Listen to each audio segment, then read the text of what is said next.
You have found My Brussels, a new podcast from Visit Brussels, shining a light on some of the best things to see and do here in the capital of Europe. Each episode, we are meeting a different foreign correspondent and international journalist from different corners of the world. We'll be hearing a bit about their work, but above all, we'll be hearing about the city that they call home. I'm Paul McNally, this is My Brussels, and coming up in this episode... I've walked up through real Brussels, from the Marolles up to the centre of town, and I just thought, I like the look of this place. I think we might have found one of the longest serving newspaper correspondents in Brussels. Bruno Waterfield has been here since 2003. He's now the Brussels correspondent for The Times in the UK. And after 22 years here, I think it's safe to assume that he has some pretty good tips to share with us. My Brussels. Moja Bruxella. Mon Bruxelles. Minha Bruxella. Mi Bruxelles. My Brussels. My Brussels. My Brussels. Bruno, thank you for joining us on My Brussels. It's a pleasure. Right, it was a cold Friday evening in January 2003 when you arrived in Brussels. Why Brussels? What brought you here? Well, I worked for a political publisher in London, and they wanted someone to come out here to help set up the Brussels equivalent. And there were three of us in the office who were approached, and I was the only one who wanted to go because everybody else said, I don't like Brussels. None of them had been, of course. I had been through Brussels on the way to Amsterdam many times, and the idea of living foreign, as we called it, was extremely appealing. And yet you're still very close to London as well, so you can hop back at any time as well. You've got the Eurostar, which so much when you get middle age seems to have got a lot worse. But no, it was, and I arrived in Brussels, and it was a Friday, it was a sort of Friday afternoon, and it was snowing. But it was cold, snowy, and crisp. And I walked up from Midi to Place Sainte-Catherine, where I was staying in a hotel called The Welcome, which no longer exists, but apparently the new boutique hotel that's opened there is pretty good. Dumped my rucksack, that's all I had with me, and went off to meet some of the people I'd be working with. And as you can imagine, Sainte-Catherine, 22 years ago, there's a bit of snow drifting through this. I've walked up through real Brussels, from the Marolles up to the centre of town. And I just thought, I like the look of this place. It's not that bad. Yeah. Did you find yourself walking around the city quite a lot at first to kind of connect the dots? Well, what happened was I went and met all these people I was going to be working with. It was a great team of people. It was good fun. So that night, we went out. We started in Ixelles, which is still very much as it has always been. And then we went into town and we went out drinking around Saint-Géry, which was great fun. We ended up in the early hours in the old Greenwich, when there were still people at any hour of the day, more or less, playing chess. And that was wonderful. And then the next day, it was a Saturday, I woke up, still snow, on Sainte-Catherine in the Welcome Hotel. And I went out for lunch in the Petit Choux de Bruxelles, which is still there, still pretty good. Steak, chips, Roquefort sauce, and wandered around the city. And again, it was really great. I couldn't believe it that I was being paid to come and live here. It was pretty exciting. And I discovered one of a bar that I go to every week, ever since Le Coq in the centre of town. But we can talk about that maybe a bit later. So it felt like home pretty quickly then? It certainly felt like somewhere I wanted to live. I found a flat out by the Cimetière d'Ixelles, where I lived for about 3 years, and then moved to a flat also by the Cimetière d'Ixelles, where I've been for almost 20 years now. So I found somewhere where I liked to live. And one of the things I discovered when I went out to the Le Coq on Saturday night, the thing I discovered was that how convivial Brussels is. Belgians are reserved, but they like to know. And I had an amazing conversation, and I thought this really is going to be a good place to live. Before we move on to some of your tips, let's talk a bit about your work. So you're at The Times now, and before that you were reporting on Brussels for The Telegraph. I've seen an awful lot the last 20 years in terms of European politics, and the European Union especially have been pretty tumultuous, really. There's been lots of what I think are very positive developments, but it's certainly been very, very lively. The media scene here reporting on the EU is now crowded, it's jostly, there's sharp elbows, which is just fantastic because it improves. It's good for trade, we say. I was here, in the run-up to Brexit, then after Brexit, and now I really enjoy the fact that I'm also a general reporter. I cover Belgium and the Netherlands, and I do a lot more stories about Belgian politics, but actually culture, life, and also in the Netherlands as well. So I probably spend more of my time now actually talking to Belgians and also Dutch people about, what they do, what they get up to. And that's actually extremely satisfying. The Belgian media scene is fantastic. It really is. And they, both the RTBF as well and VRT, the state broadcasters, have these brilliant, quirky, local stories. Now, what's unfortunate is more recently, there have been quite a lot of cuts on both those broadcasters, and some of those local stories have tapered off. And that is a really, really big pity. It's happening everywhere, unfortunately. But yes, one of the great things, the lucky things about being a foreign correspondent is, in a way, you live off the generosity, shall we say, of all the local press. And I know lots of Belgian journalists. If you ever have to phone up a Belgian journalist and say, can I get this guy's phone number, please? They're always extremely helpful. Obviously, you've then, established that you owe them. But they very, very rarely come back to me, I'm pleased to say. So it's a very, like Belgians, all Belgians, if they can be generous, they will be generous. They're not going to be taken for a fool. They're not going to be taken for a ride. But if you ask, and you ask politely and courteously, and you show an interest, all journalists love it. If someone shows an interest in their story, the more obscure, the better, then, they'll deliver the goods. So after 22 years here, we have a lot to get through in terms of your suggestions of places to go, things to see. And we will begin at the end of a busy week, a place to go to, a green retreat, somewhere where you like to just go and just take it easy. I have a daughter, and I take her to school every day. And her school is by les étangs, the ponds or the lakes of Ixelles. So they're surrounded by greenery. So every day I walk down there. It could be raining, the sun could be shining, it can be cold, it could be warm. So you see the Brussels in all its seasons. And sometimes you'll go down there and there'll be the mists lingering over the ponds. There's weeping willows, very old weeping willows, dipping their branches into the water, and you'll see a heron perched there. And that's one of the points about Brussels. It's full of these leafy bits. I mean, round the ponds isn't really a park, but you can go there and sit down. It's just below, or the ponds are just below, if you're heading out of Brussels, the Abbey de Cambre, which again has lovely gardens and a beautiful pond with amazing goldfish. You take up some steps from there, walk a couple of 100 metres, and you're in the Bois de Cambre, which is an amazing park. It's got everything in it: bicycle rides, runs, gym equipment out in the open. It's got a good kind of restaurant, island, all that kind of stuff. And that kind of goes into the Forêt de Soignes. You're almost out in the countryside. On a social note, you have already mentioned visits to multiple bars in Brussels. Can you recommend a few others for us, places you like to go and hang out and enjoy drinking? So the thing about Brussels and Belgium itself is it has something that is a real affinity. We have a real affinity with as Brits. Again, it's a little bit under pressure, which is the pub, or here the brown bar. And wherever you are in Belgium, there will be a brown bar somewhere close to you, as long as there are enough Belgians in the neighbourhood, real Belgians, to sustain it. And even in the modern centre of Brussels, you can find these brown bars. So my two favourite brown bars are the Brasseurs, which is right by the Bois in town.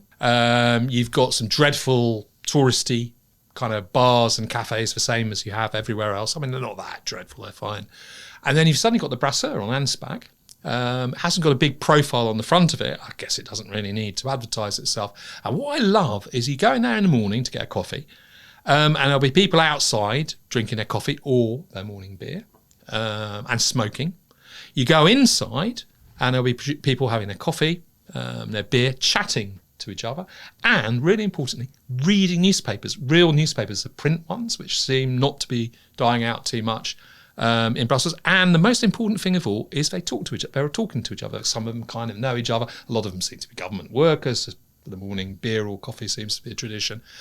Then, just around the corner from that, you've got the best brown bar of all, which is Le Coq, which I mentioned right at the beginning. I've been going there for 22 years. It's a wonderful bar. It's surviving. It's right opposite the Marriott Hotel. So you have this sort of monstrosity of globalisation.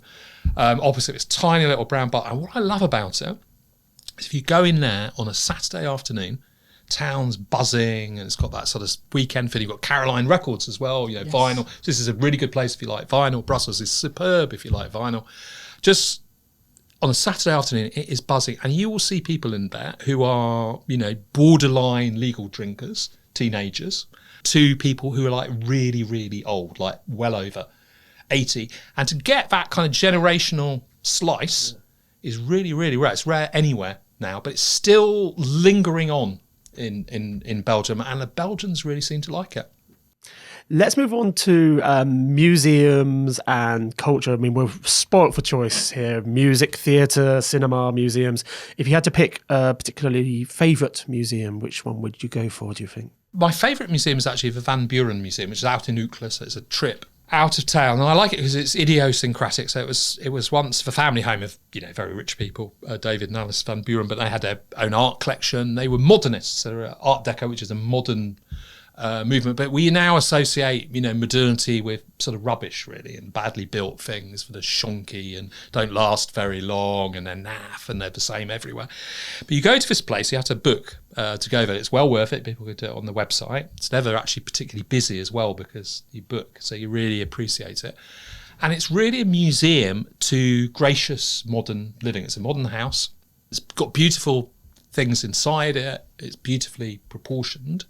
It's really, really good for garden. So if I've got a day off sometimes and I haven't got anything to do, I book a visit to the museum. I don't even go into the house, and it's nice to sit out in the garden. The garden's a few acres. I think it's about 3 acres. Can it be that much? Yeah, it's about 3 acres. It's huge. It's got a maze. It's got a picturesque garden. It is absolutely beautiful. And you can sit there and you really experience gracious living, because one of the things about Brussels, again, it's got all these like little corners and folds, and it's very, very convivial. But you also see around you, particularly because of the Art Deco moment, the Maison de Maître, but also some of the workers' houses, you can really see that the idea of gracious living is still, I think, probably an ideal for a lot of Belgians, and certainly people who live in Brussels.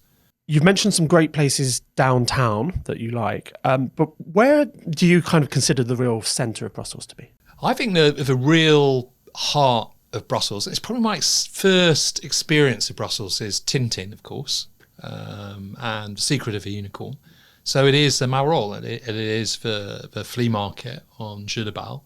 And round that square, you've got all the fantastic cafés, which are very idiosyncratic, very, very cheap. And I think that is the real heart of the city as well. It's untouched. It's the blue-collar real heart. It's where all the weavers used to live of Brussels. It's unfortunate in the sense that sort of squatting over it like a sort of giant malign toad is the Palais de Justice, which is always covered in scaffolding. Never go inside it. It's a horrible, dark building that seems to be designed to crush the human spirit and the human soul. It's a kind of monstrous building. It was built, by imperial colonial Belgium. It should be razed to the ground. They should get rid of it. They should turn it into a lovely garden. It's good stone being used in its construction. I don't know if people know, but Hitler came to Brussels in June 1940. He wanted to go to Flanders. He wanted to gloat. He wanted to walk through the Meningate victorious. And as he passed through Brussels, he sent a memo to Albert Speer, his architect, telling him that he should take note of the Palais de Justice because it was the best building he'd seen. Every now and then when friends or family are coming over to Brussels and you put on your tour guide hat and you feel like it's your responsibility to show off the city, any particular favourite landmarks or attractions that you would show people around? Well, one of the things that Brussels has got and has always kept its trams. So one of the things I always say to people when they come here, particularly if the weather's good, but even when it's not that good, is to get the famous 44 tram ride from out to Buuren. And I always say to them, look, stop off at the Tram Museum, because the Tram Museum has, basically everything that Steve have ever had in terms of trams and their service vehicles. I also get people, and I take them out on the tram to the Atomium. And I like the Atomium a lot. I kind of grew up on stories of it. My mum was a schoolgirl on a French exchange down in French Flanders, and they brought her up to the World Fair. So it was one of the most vivid, important moments in her life as a schoolgirl. And so I get a great thrill out of going there. And I took her there actually on the 50th anniversary. When the number 7 tram comes out of the tunnel, and you get that first glimpse of the Atomium out the window. It's marvellous, and you get a lot coming together. Again, it's, you could, if you wanted to be a bit critical, you could say, isn't it crazy if they don't do more with it? Because it's also surrounded by actually rather nice parks, which are a bit sort of underutilised. And that again is one of the joys of Brussels. Is there's so much here. There's so much kind of richness. One of the delights is that, we're the people who get to benefit. Finally, we like to find hidden gems, places that are off the beaten path that maybe some of our listeners aren't familiar with. And your neighbourhood around Cimetière d'Ixelles has, I think, plenty of those, does it not? Yeah, it does. I mean, again, it's changing. But again, it's a very residential area as well as a student area. So we've got some fantastic bars. We have my favourites. The Montmartre on Petit Suisse is a big bar. They have music playing there as well. It's been owned more or less by the same guy for about 60 years. What's incredible about it is you sometimes meet sort of older people like me, and you talk to them about what it was like growing up, and they talk about the Montmartre.